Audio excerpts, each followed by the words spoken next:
Hey, we're going to talk a lot about new decisions into the new year. So here's one thing I challenge you to try.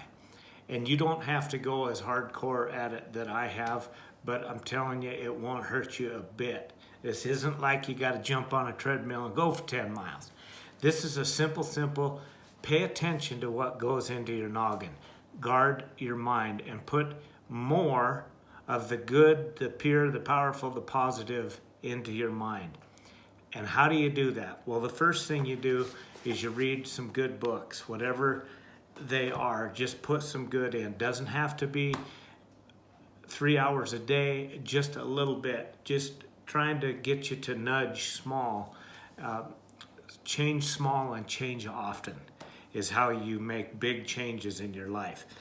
But this guard your mind, one of the ways that I do it, and again, you don't have to follow exactly what I do, but I almost have no news.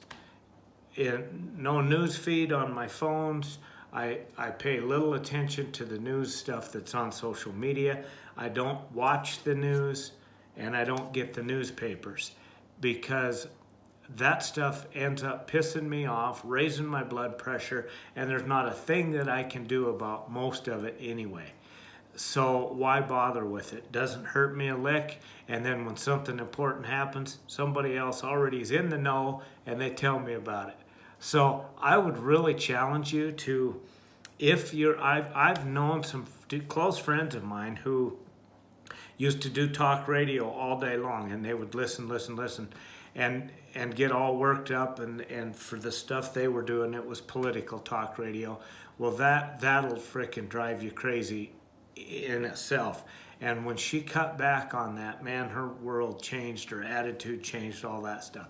So like I said, I'm not suggesting that you cut it all out like I have, but if you just challenge yourself to cut back on it, put more of the good stuff in, you're going to have an amazing week right there. So that's my challenge to you today.